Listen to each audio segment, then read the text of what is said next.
Thank you. So welcome everybody to this Genesis session, Embracing the Microbiome Revolution. I think you'll find this a really stimulating panel discussion, because of the breadth of experience you've got with the panelists here. Before I go to the panelists, just to say I'm Louise Jopling. I'm Commercial Director at Eastern Academic Health Science Network, supporting innovators and SMEs such as yourselves to get your products taken up into the NHS and spread. Sounds easy if you say it quickly. But anyway, I will turn over to my panelists and ask them to give maybe a 1 or 2 minute introduction so that you can hear the full breadth of their experience in the microbiome space. So Michel, if I could come to you first, please. Yes, thanks, Louise, and welcome everybody as well. My name is Michel de Baar. I'm working for MSD. We're a big pharma company, and I'm working from the London office, covering early stage opportunities, search and evaluation in Europe and the Middle East. We normally work along 5 therapeutic areas, which is neuroscience, oncology, which I don't cover, but everything else I do is infectious disease, vaccines, cardiometabolic, and respiratory and immunology. You don't hear the microbiome there because we don't regard it as a therapeutic area, because we use the microbiome as an overarching theme in our exploratory science center in Cambridge. And maybe we can, through some of the topics, highlight a little bit more on the activities there. Handing over back to you, Louise. Thanks, Michel. If I can go to Anthony, please. Thanks, Louise. Anthony Finbow. I'm Chief Executive at Eagle Genomics. We are a data and data science company applying a range of approaches to building the data stack for an enterprise or a research establishment, trying to reveal the secrets of the microbiome, interactions between microbes in an ecology, and the interaction of the ecology with a host, subject the ecology to a perturbation over an extended period of time. How does it react? How does it move from one state to another state? So these challenges are, we feel fundamentally data challenges. The microbiome is a multidimensional complex system that's largely unobservable. And so the techniques we're applying, including network science, causal data science, will enable us to continue to aggregate data so that we have a more extensive data universe to explore, and help us to elicit insight to generate new hypotheses that can be then tested, so that we gradually reveal more and more of an understanding. And we're working with large enterprises and research establishments to do something we call networking microbiome science, so that we can enable more collaboration around data rather than documents on this theme. Brilliant, thank you, Anthony. And Helene. Hi, so I'm Helene Savignac. I'm Business Development Director for the pharma industry in ADM. ADM is a large global corporate based headquartered in the US. We are one of the world leaders in nutrition, and we also have projects for the pharma industry. We have made the move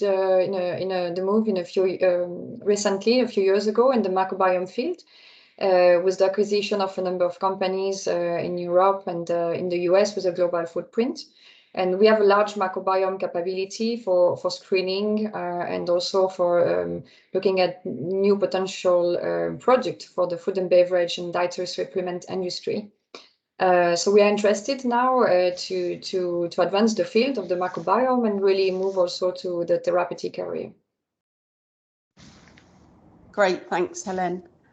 So if I might, there's a number of themes here that I'm hearing. It's very much that nutrition, the consumer angle, both what you intake, keeping you healthy, but also what you might put on your skin will affect your microbiome, as well as therapeutics, perhaps preventing or treating disease. And I think we'll touch on some of the other aspects of the microbiome in perhaps more of an environmental perspective as we go through the discussions. I guess because we've got a couple of folks, so Michel and Helene in particular, and Anthony, you can talk to your partnerships perhaps. My background is also on the therapeutics and pharmaceutical side from a previous life. And And what I really liked, Anthony, was when you talked about causal data science. There was, a lot of the space in the microbiome some years ago. It was, yeah, that's great, but so what? What's cause? What's effect? What's really driving disease? And I think we're seeing a number of different approaches in that therapeutic space with respect to whether it's consortia of good bacteria, or if it's single strain therapeutic approaches, or even bacteriophage to take out the bad guys, for want of a better expression. So I'm just wondering if put your hand up, whoever wants to start first, but what are you seeing are the trends? Because many of these therapeutics are now getting into that sort of phase 3 clinical development. So are you seeing that there's some trends? What are we learning? And whether that's from positive or negative data? Sorry, huge amount of questions there. Does anyone want to take a stab at that, and we'll kick things off? Let's start gently, Louise, and then we can get on to the difficult, complex stuff towards the end of the conversation, perhaps. So, well, Michel, from an MSD perspective, are there approaches that you as an organisation are saying it's got to be consortia approach? It's not down to a single strain, or are you a bit more agnostic about that? Yeah, so good question. So back in 2016, we started the Exploratory Science Center, as mentioned, where the theme is microbiome. There's a group of about 80 scientists working on microbiome-related issues, like what you mentioned already, like different approaches. Can you eliminate certain strains through phages or perhaps even monoclonal antibodies? Can you use prebiotics as a treatment modality? So basically where the microbiome or the microbial strains convert the, let's say, pro-drug or anything into the active drug, or can we indeed approach it through other ways? Can we mine the metabolites from the different microbial strains, and would they have any health effects, basically? From the very first day on that the center was established, we said, like, we're not going to invest in live biopharmaceuticals, be it single strains or be it consortia, simply for the reason that there's a lot of associative research indeed between those, but there's no causative relationships as far as we are aware. And what we see as a trend, what you asked me, is that especially in those days and the 2 years after that, there were a lot of companies, they were just mushrooming everywhere in the world.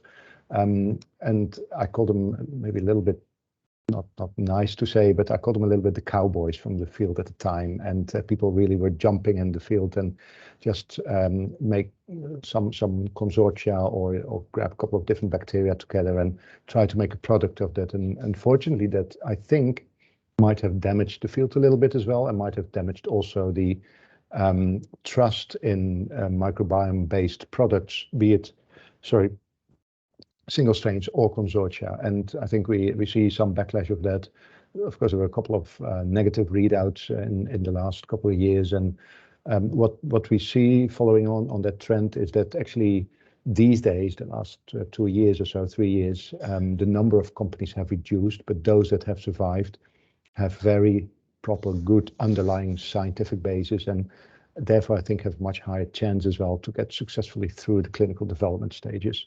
So let me pause here for a moment. Maybe some of the other panelists want to hook onto that. Great. Anyone want to jump in? Anthony, do you want to? Yeah, well, I think that's a great overview of the industry and how it's evolved from Michel. I think I was fascinated by your characterization, Louise, of bacteriophages employed to take out the bad guys. And, so you have a hypothesis that a bacteriophage is going to kill a bad guy. And I think in this field, this emergent field, which is highly complex, we've got to find mechanisms to drive more and more hypotheses that are, capable of being evaluated, filtered, and then utilized to test, to determine whether indeed, we want to be taking out bad guys, or indeed what that means. So I think what we're also seeing is a lot of, I was very fascinated, I think, to read about a year ago a paper from Ian Prosser at one of the Scottish universities. It was a Royal Society paper calling for more hypothesis-driven science in relation to microbiome. You know, we have, it's a field that's, you know, and not overemphasizing the point, but Michel has made the point. There are cowboys, but there are also organizations that are doing a lot of descriptive science. You know, technology becomes available, technology advances, samples can be subjected to you know, some analysis through technology that's available, which yields a result, which then enables backward engineering of hypotheses, you know, through description of what perhaps is happening. And you know, the other thing to say about, you know, microbial science is, you know, the scientific method as applied to microbiome, you know, takes either an individual microbe or a consortium of microbes and subjects that individual or consortial ecology to a perturbation, which results in some response. And if we take that approach, then what we know is that we've delivered a robust scientific experiment that has yielded a result. It tells us nothing about the performance of the microbe in an ecology.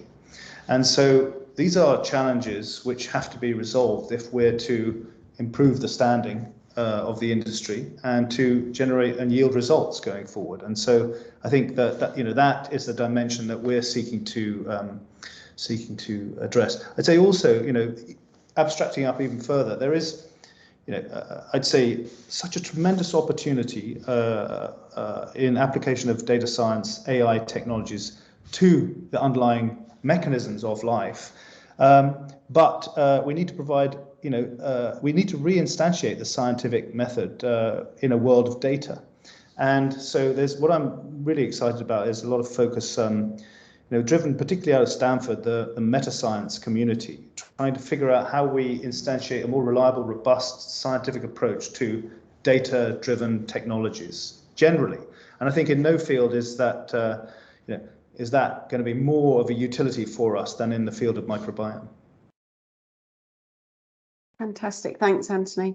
And Helene, I know you've got a background in microbiology and you've also worked you know, in this space and the therapeutic space in previous roles. That's obviously an area you're moving into for ADM. Have you got any thoughts or approaches that you've seen as the field has evolved?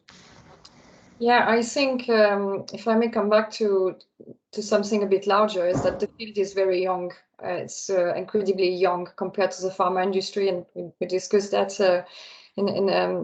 recently. You know, so yeah, I agree that there are a lot of things to improve, but it's very early. So for me, the field has really brought a lot of new things that we did not necessarily observe so far with the pharma industry.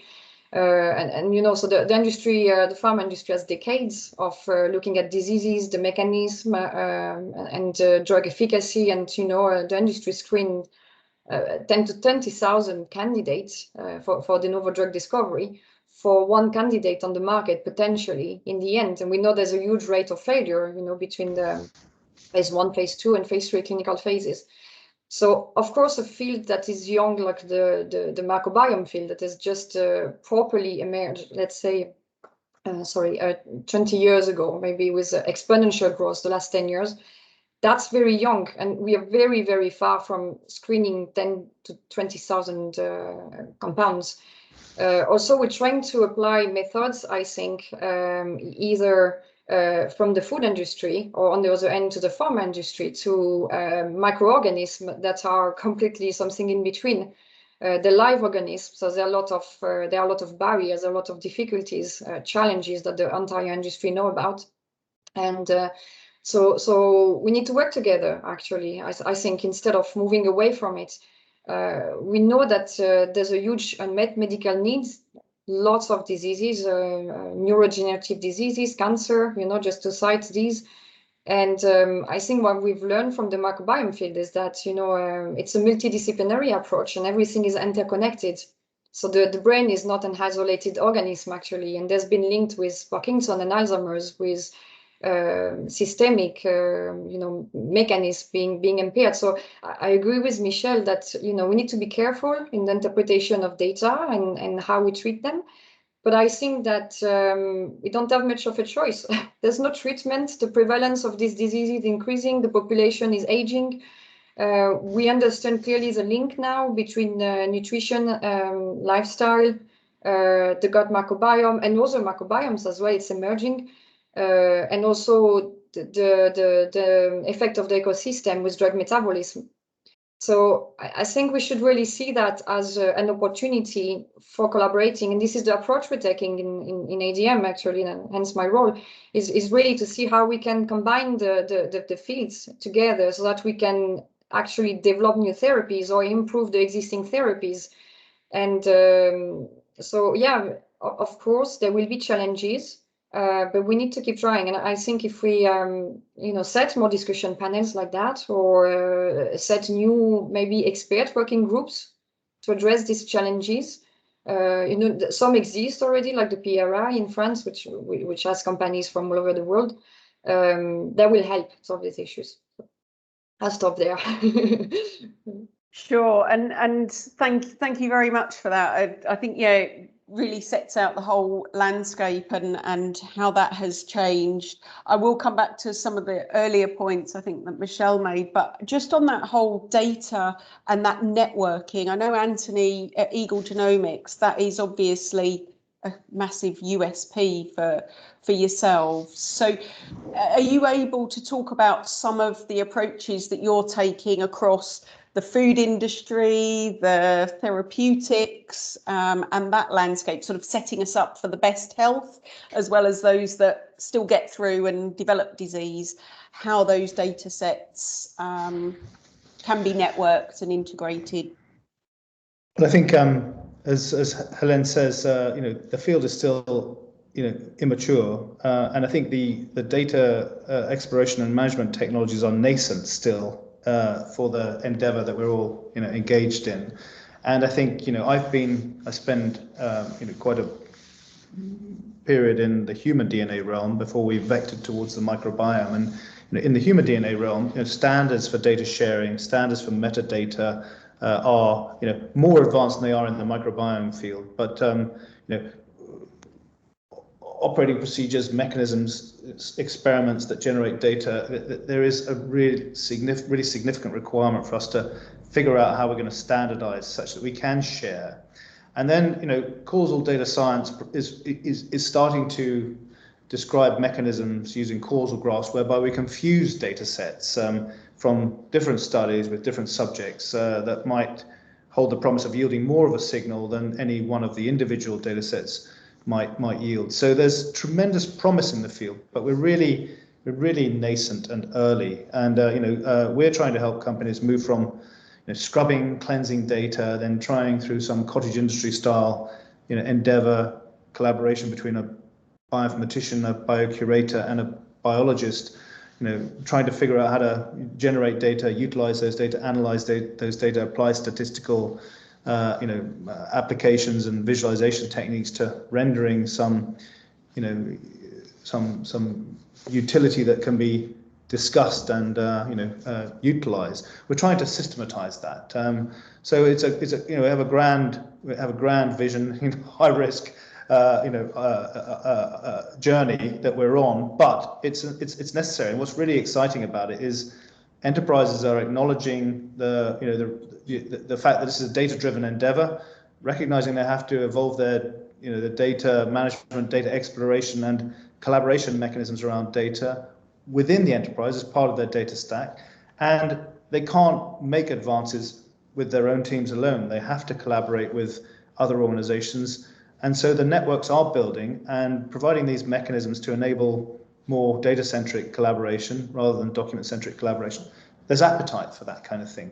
So I think we're in the early stages, as Helene says also. The networks are emerging, and networks of networks will emerge, as they must, in order for us to accelerate and advance in this field and a range of the others. But I think we're looking at microbiome possibly as the medium and the mechanism to enable that upstream modulation of wellness and health prior to disease manifestation, and therapeutics based on symptoms, and so that is such an important endeavor that I think that the drivers are strong for what's starting to emerge as a more slowly more maturing ecosystem of collaborations and collaboration networks indeed. Fantastic. I'm just thinking, if I were an SME in this sort of data-centric space, then I think everything that you've said would be resonating, and I'd probably be dropping you a note in due course to work out how I could get my hands on some of the other data sets and things like that, or work with the collaborators. As you say, it's that data sharing and that collective expertise that needs to come through, and not just from the same sort of siloed working that one might traditionally think about in a drug discovery development perspective. But to Helene's point, working maybe across some of the different sectors as well. I guess I just wanted to come back, and we'll perhaps move on from sort of more therapeutics, although we are touching on the consumer side of things. Michel, you talked about sort of in the earlier days, and we've said how nascent and young this field is anyway, but that there were quite a lot of companies out there. I know you used the term cowboys in the early days, but you talked about some of the trust, and I absolutely, I know exactly what you're talking about, not expecting you to name names, but I'm just wondering what trends have happened with respect to investing and that appetite for investment in the microbiome space, and have we seen a change sort of where certain approaches have been deprioritized just because, or certain investment organizations rather have pulled away completely from the microbiome because of that sort of cowboy mentality? Oh, I'm not so much aware of many investment vehicles or firms that fully are dedicated to microbiome investment besides Savignac in France. I think Savignac has closed another fund, if I remember by heart, and I know that they still try to invest very broadly in different modalities, different technologies, and basically spreading out their risk. So I haven't seen or spotted significant trends in that part of the investment. I think it's primarily when the field started, there were a lot of companies focusing on all sorts of different areas for standardization, for example, of samples and sample collections.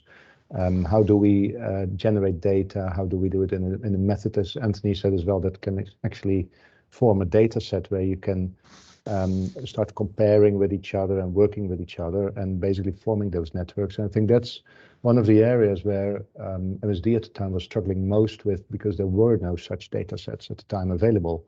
So we set up studies internally to actually generate those data sets, and basically got, in the meantime, more than 5,000 patient samples followed over a period of time, patients followed a period of time, and characterized them on all sorts of areas, from genomics, metabolomics to proteomics. So huge data sets indeed, and then with about 2,000 controls as well, purely because it wasn't there, and just to get there is basically working around it. So the investment from like MSD has been more internally therefore than really externally, although as I can't remember I mentioned, but there's only about 80 people in the Science Centre in Cambridge. So that's relatively small, for us especially, it's very small. So we are reliant on collaborations, and that happens a lot in private sector collaborations with companies, but also a lot with academic collaborators in the field. That's sort of the investments that I do see. I think other than that, I think there's still a number of very good companies now working on microbiome-based solutions, and I see a couple of them successfully going to stock markets or creating exits, creating partnerships with big pharma. So there is that inbound investment in those companies and in the field as well. And that, I don't know whether you can talk about the trend there, but that's basically what I see at the moment happening. Great. Yes, thank you. Did you want to come in, Anthony? Sorry. Yeah, I mean, Louise, I'm raising money at the moment, always raising money in the startup to scale up universe that I inhabit.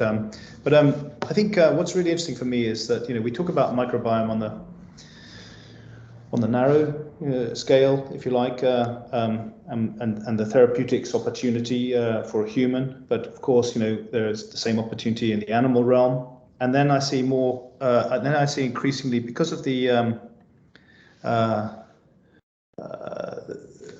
forward marketing by organizations like McKinsey and Company research with their BioRevolution report published a year ago, with Boston Consulting Group, Henderson Institute, and Hello Tomorrow, focused on the emerging new bioeconomy and the concept of nature co-design, and the focus on regenerative economy, or the generative economy. Indeed, if we look at the microbe, it's one of nature's most efficient machines. If you feed it, it will replicate such that its mass exceeds that of the Earth in a very short period of time.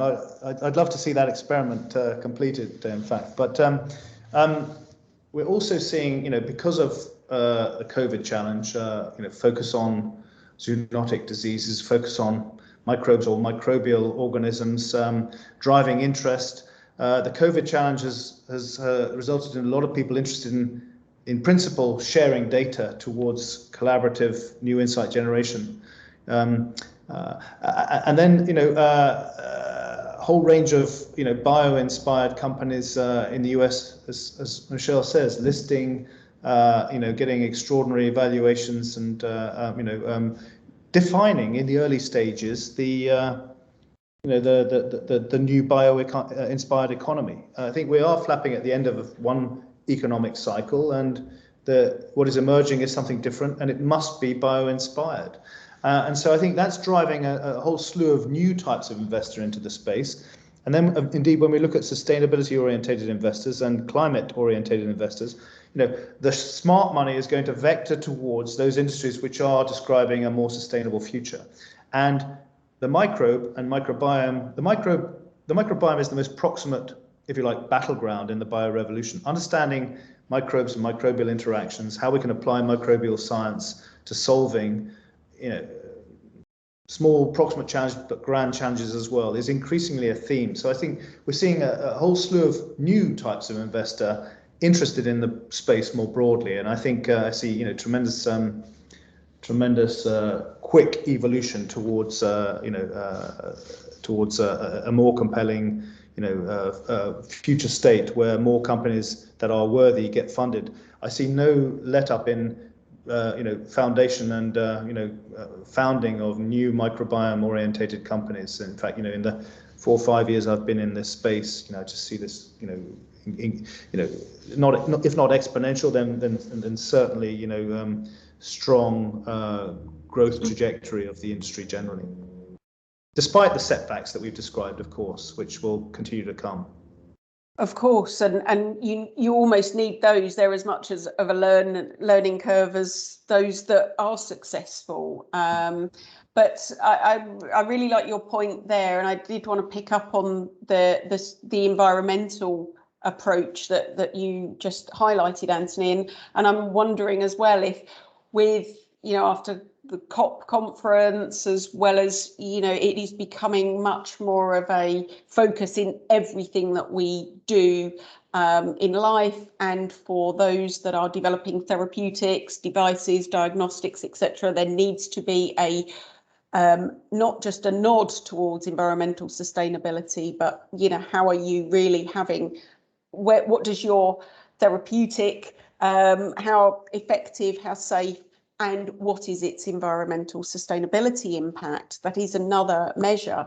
So I'm seeing as well that with the different specialties or sectors that we've touched on, and some of you represent as well here, that in itself can also help to fuel this collaborative approach, which is going to lead to ever increasing sort of data sets and those kinds of things. But just on that, Helene, I know ADM are in the sort of the agri and moving into the farm space, but is there anything you can say about the microbiome approach with respect to ADM's strategy?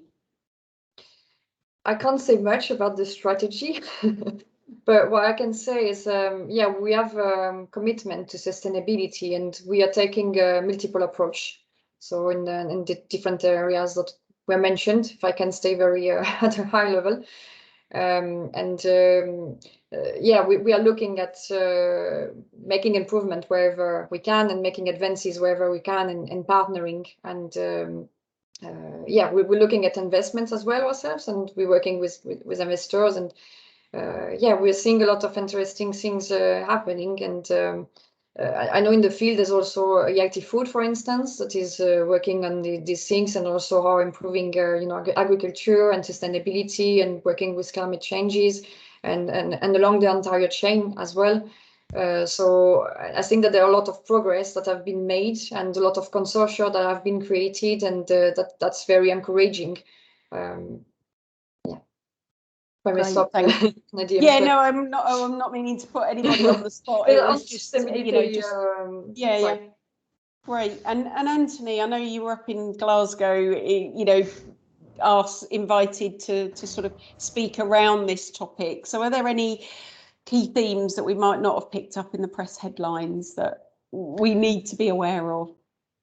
Well, I think, Louise, that yes, I mean, I gave a very short talk on the UN climate innovation stand, invited by UN and by EIT Food, indeed, that Helene's referenced to speak. I think taking the cue from the World Economic Forum, you know, there is a focus on nature co-design, a focus on the bioeconomy, a focus on understanding deep mechanisms for system interaction with life as a network rather than an array of individual organisms.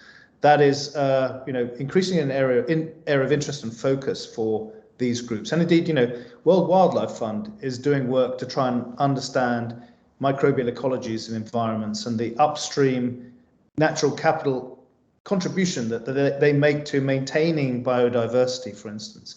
So I think there is a grand overarching narrative emerging beyond the sort of narrow focused endeavor that we collectively, to be frank, I think as a species need to embrace if we are to save ourselves and indeed you know, the organisms that cohabit with us on this planet. And I think what is interesting is that the systems dimension is being taken into account now. And I think, you know, I've observed ADM over the last few years, and I think they are taking their responsibilities as a large organization that can affect system change. You know, some of the acquisitions they've made, some of the focus that they have. I see this, you know, opportunity for institutions and large enterprises within industry to vector towards that better world. And I think we need to, because I don't think the governments are going to catch up or be the trendsetters and the pacemakers quickly enough for this.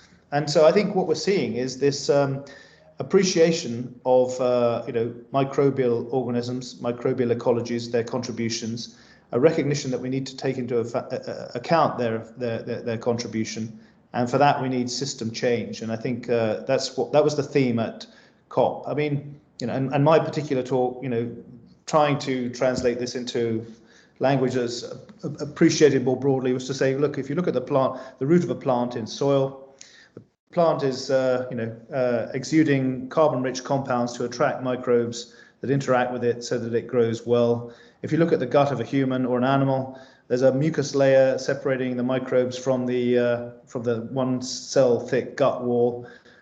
There's something to learn from that. Okay, and it's from soil to farm to fork to gut to health. So let's look at that system and figure out how we understand this contribution on a more grand scale. Thank you. I really like that, and I think that really sums up for me you know, you highlighted it, soil to farm to fork to gut to health. And I think these are the dimensions that we're all working in particular ways, appreciating that partnership, that collaboration needs to happen. You can't just do it on your own because of how young this space is, or relatively young this space is. The lessons we're learning every day from different companies embarking upon their therapeutic or otherwise approaches. We need that data sharing, whether it's a positive study or not so great. We do need to do that so that then this whole system change can happen. But I see, while it's a young space, there is this plethora of opportunity. And I think this is for the audience members out there.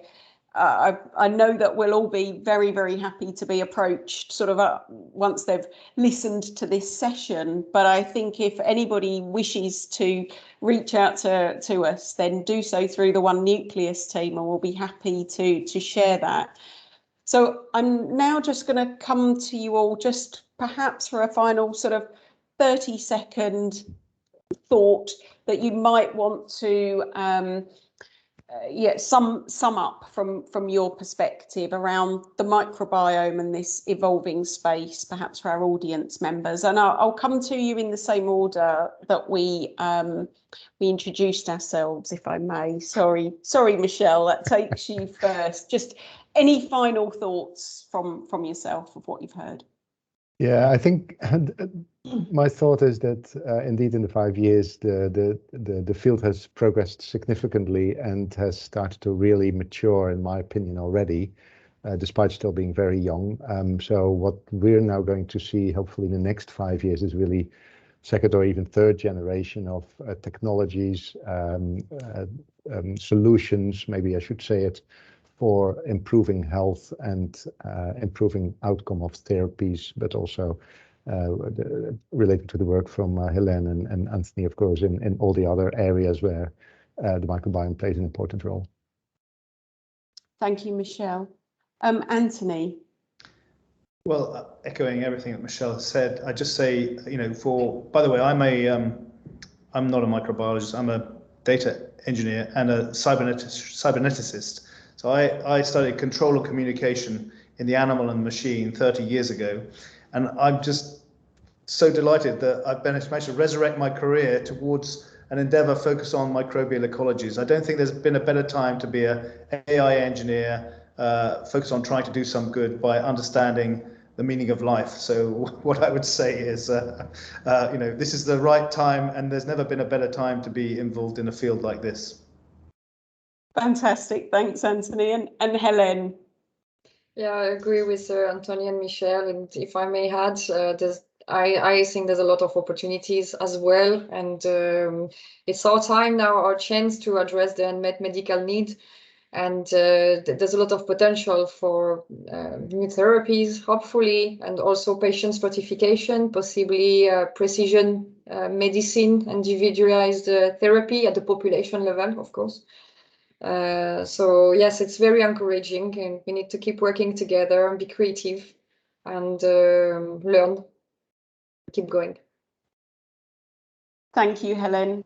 And I'm going to close this panel session. So I'd like to thank my panelists and you as the audience members, and I hope you have a very successful Genesis conference.